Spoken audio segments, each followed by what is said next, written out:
Bonjour à tous et bienvenue dans ce nouvel épisode d'ABE Rencontre. Lors du premier épisode, Charles Régnier nous avait conseillé d'interroger Nadine Bresciani. Challenge accepté puisque nous sommes aujourd'hui dans les locaux de Chanel Parfum Beauté à Paris. Nadine Bresciani, responsable du laboratoire de microbiologie R&D, nous parle de son parcours professionnel mais aussi de son implication lors des grands événements autour de la microbiologie cosmétique. C'est parti.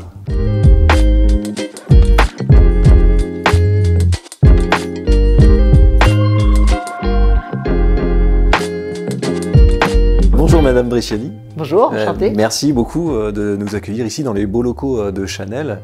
Donc aujourd'hui, on va parler de votre parcours professionnel et de toute votre expérience dans le domaine de l'industrie cosmétique. Mais avant ça, est-ce que vous pouvez nous parler de votre parcours académique? Quelles études avez-vous suivies? Moi, j'ai fait un diplôme d'état de laborantine à la base, donc plutôt orienté médical. Ok.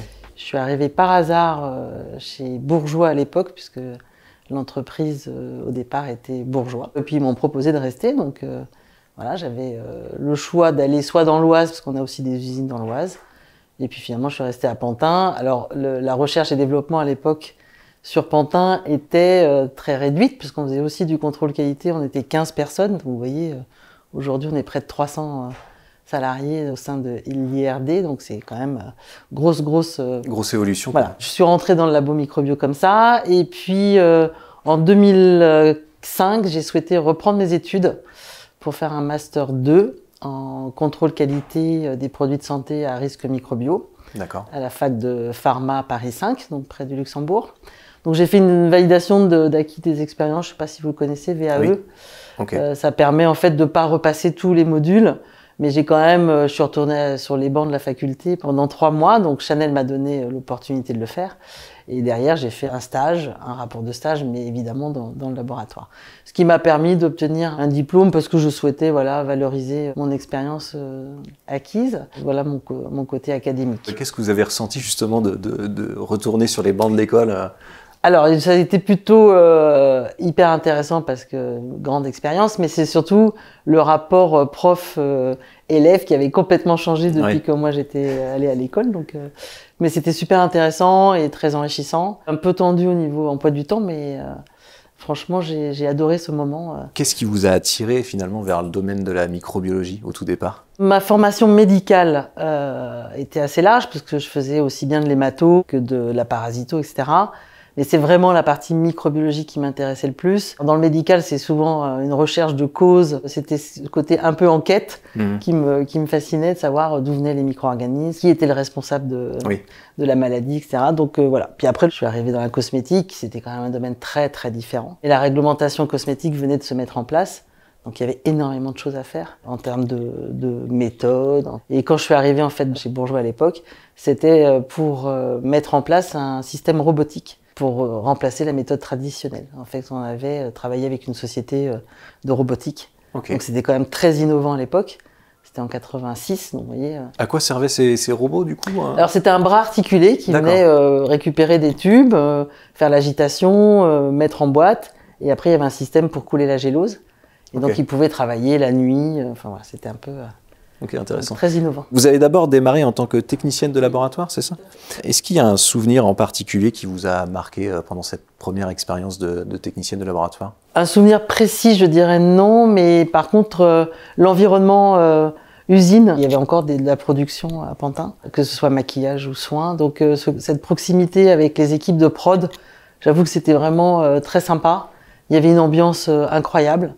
Donc j'ai plutôt ce type de souvenir. Après, une anecdote particulière, je ne vais pas vous en citer parce que... Bon alors si, parce qu'à l'époque, on avait le droit de fumer et de manger dans les laboratoires de microbio, par exemple. D'accord.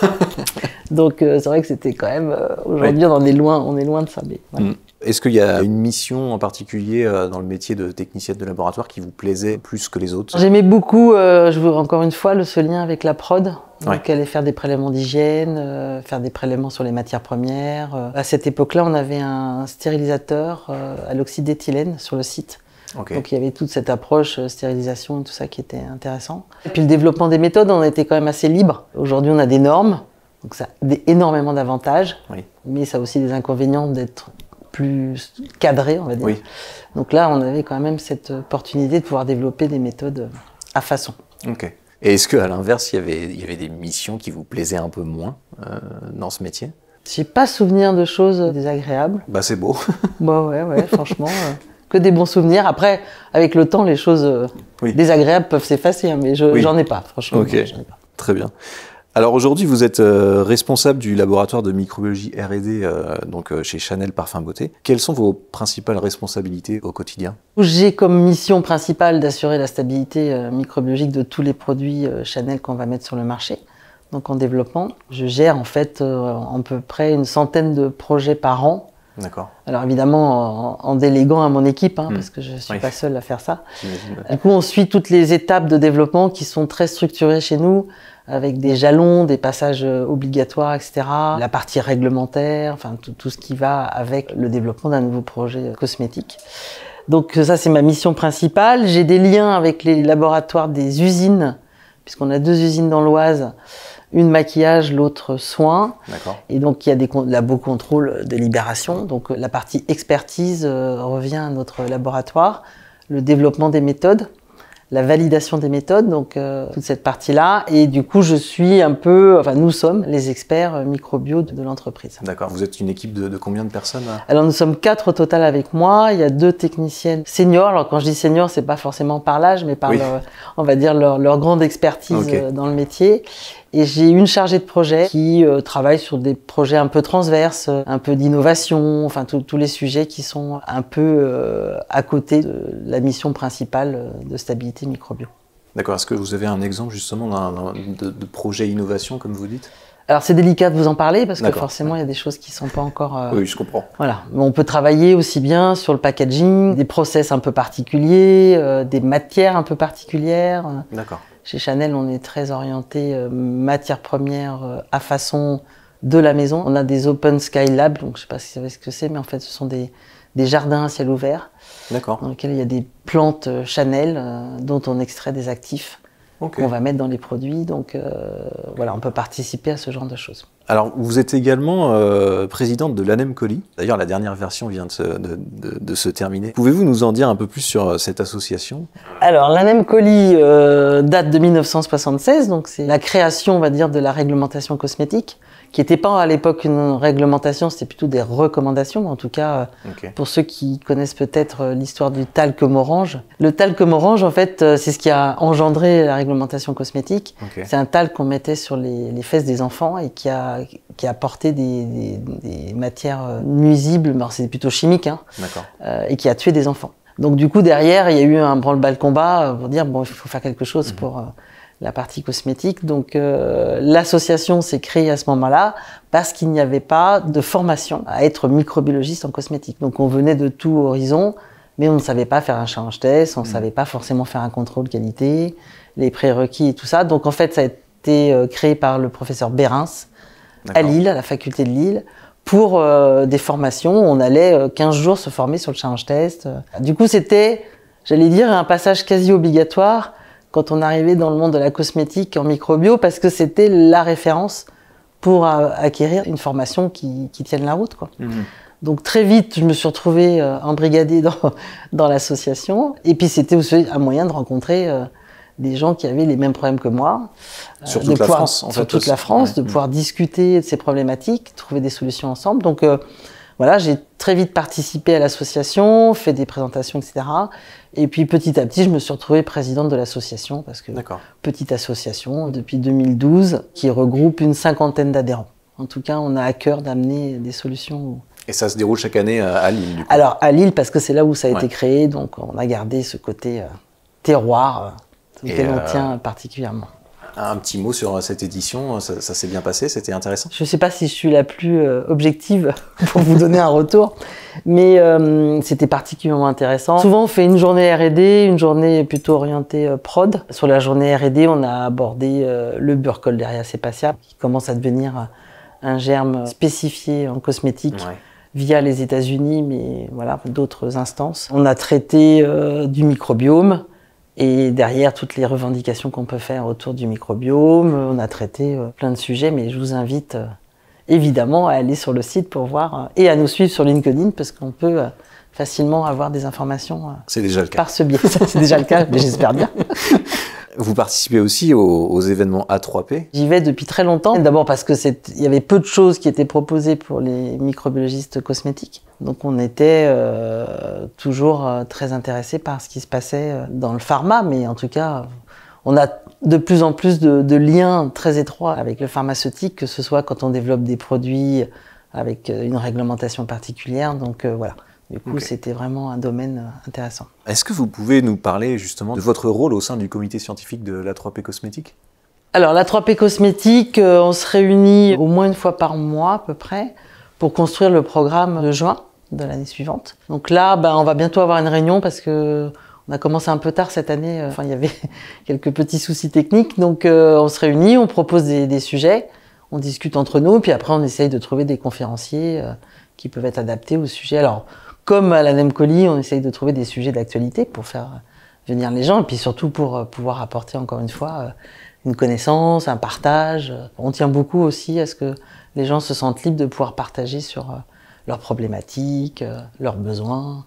Okay. Donc c'est toujours des instances plutôt sympathiques. Il y a rarement des problèmes de confidentialité parce qu'on n'aborde que des problèmes microbiaux qui ne sont pas liés à l'entreprise. Donc c'est aussi très confortable de pouvoir faire ça dans ce cadre. Alors j'imagine qu'il faut parfois jongler entre votre quotidien ici chez Chanel et ces événements et ces différents événements. Qu'est-ce qui vous motive à rester impliqué dans ces différents événements? Déjà pour me tenir au courant de ce qui se passe. Le monde de la cosmétique, c'est assez grand. Et les microbiologistes, c'est très petit au sein des entreprises cosmétiques. Donc on a un besoin de pouvoir s'ouvrir à l'extérieur, dans les deux sens d'ailleurs, parce que du coup c'est un échange, c'est aussi une fait de se faire connaître.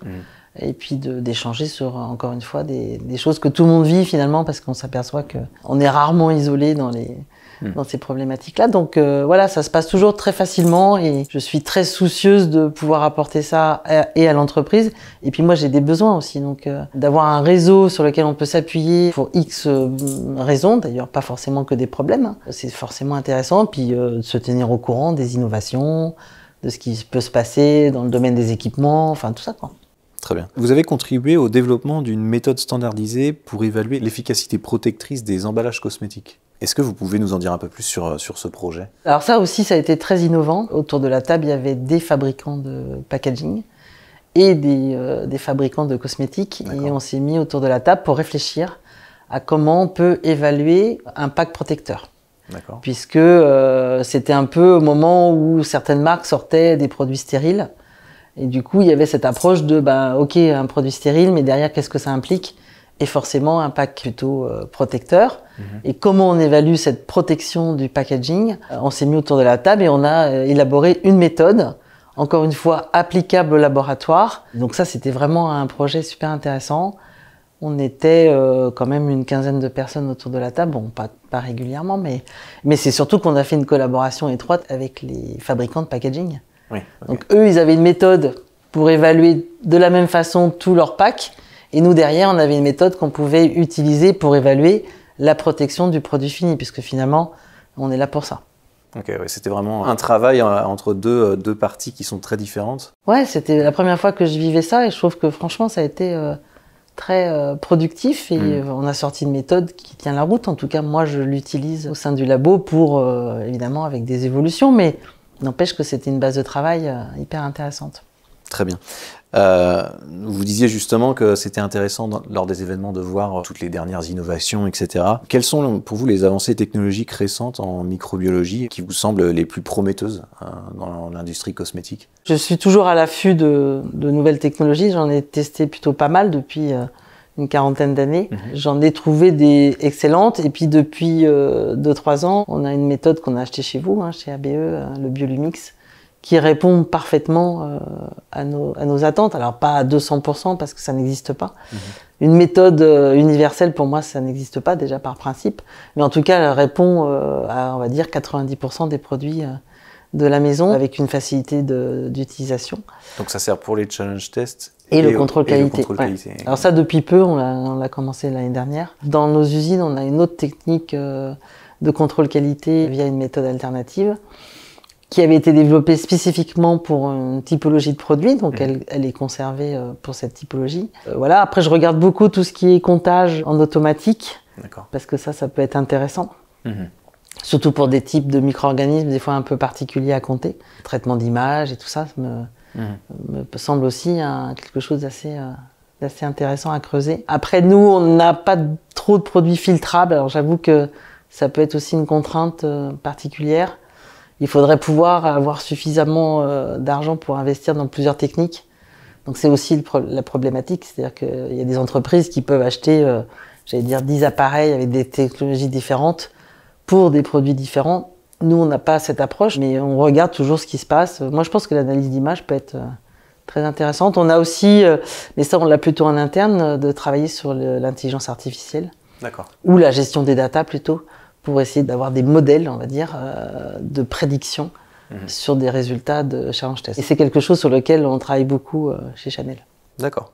Alors, autre sujet, aujourd'hui on parle beaucoup des préoccupations environnementales. Est-ce que cela a de l'influence sur l'industrie cosmétique, selon vous? Nous, chez Chanel, on est très très motivés et impliqués dans cette partie réduction, en tout cas de l'empreinte carbone, etc. Donc il y a des services entiers qui travaillent là-dessus chez nous. Sur la partie microbio, on a cette démarche de labo durable. Alors d'ailleurs, c'est un sujet qu'on a traité cette année à Nemcoli pour essayer de voir comment on peut réduire un peu notre empreinte environnementale. On jette beaucoup en microbio. On ne va pas revenir à la boîte de pétri lavable, parce que c'est pas l'objectif.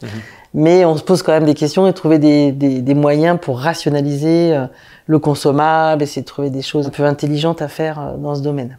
Mais oui, l'entreprise Chanel est très très impliquée dans le domaine de la RSE en général. Si vous deviez retenir un projet ou une réalisation dont vous êtes particulièrement fier durant votre carrière, est-ce qu'il y a quelque chose qui vous vient en tête? Le format du laboratoire aujourd'hui tel qu'il est, avec une rationalisation des tests au bon endroit, au bon moment, ne pas en faire trop, la juste dose, enfin, etc. Pour moi, c'est quand même quelque chose d'assez... alors, fierté, je ne sais pas si j'irai jusque-là, mais je pense que c'est vraiment une façon de voir les choses qui a fait qu'on a essayé, en tout cas, d'avoir un labo vertueux et de ne pas faire trop d'analyses pour rien. Donc ce serait plutôt un ensemble de choses. Et puis la fierté, je pense que c'est d'avoir réussi à traverser toutes ces décennies de microbiologie et de réglementation, parce qu'aujourd'hui, on est quand même très très challengé par la réglementation, qu'elle vienne de n'importe quel pays. Donc ça, c'est quand même crescendo. Donc de pouvoir rester encore au top, voilà. Et puis une des fiertés, c'est peut-être aussi d'avoir participé à l'élaboration des normes AFNOR. D'accord. Finalement, j'y ai aussi participé. Je pense que c'est un ensemble de choses, c'est pas un élément particulier de fierté. Et puis on a essayé de travailler aussi beaucoup sur la collaboration avec les formulateurs. En tout cas, c'est un peu notre devise. C'est-à-dire qu'on travaille pas tout seul dans son coin à faire des tests. On essaye plutôt d'être dans l'anticipation, travailler sur des sujets de prospective pour faire gagner du temps à tout le monde. Donc voilà, peut-être avoir intégré plutôt le laboratoire de microbiologie dans l'ensemble du processus de développement. On n'est pas juste un prestataire, on est un partenaire. Donc voilà, c'est plutôt ça sur lequel je serais plutôt fier. Et puis de mon équipe aussi, parce que j'ai une équipe tip top, donc voilà. Bah, c'est super. Est-ce que vous avez des projets professionnels pour les prochaines années qui vous tiennent à cœur aussi? On a la chance aussi dans cette entreprise, en plus de son métier, pouvoir travailler sur des sujets, on va dire, annexes. Donc moi, j'ai des sujets qui me tiennent particulièrement à cœur, c'est toute la partie évolution des techniciens, mais aussi des métiers et des gens dans leur cadre. On me donne l'opportunité de pouvoir travailler là-dessus, essayer de trouver des solutions pour l'émission de demain, pas que en microbio, mais sur l'ensemble de notre département. Comment on fait évoluer les gens, donc toute cette partie un peu RH, le lien avec les écoles, comment on peut transmettre son savoir, donc toute cette partie-là, je pense, va m'animer jusqu'à la fin. Bah, très bien, c'est super. Et justement, c'est une très bonne transition. Quel conseil donneriez-vous aux jeunes professionnels qui souhaitent se spécialiser dans la microbiologie cosmétique? Déjà, je pense que d'accepter d'être un technicien, c'est pas grave. Je pense qu'on peut largement être fier de ce qu'on fait, que c'est en fonction évidemment de là où on travaille. Hein. Mais en tout cas, on peut avoir l'opportunité de se développer, d'apprendre. Je pense que si on a envie d'apprendre, on peut toujours apprendre. Je pense qu'aujourd'hui, on est plutôt dans la dynamique où il faut avoir un bac+5 pour travailler. Moi, je dis non. Je pense qu'on manque énormément de très bons techniciens à la paillasse, des gens qui s'éclatent à faire des manips. On peut se développer et évoluer dans la vie sans pour ça avoir un diplôme, bac+10 ou bon, peu importe. Après, ça dépend encore une fois de là où on travaille et pour qui on travaille. Très bien. Alors, pour tout vous dire, c'est Charles Régnier qui nous avait conseillé de vous interviewer.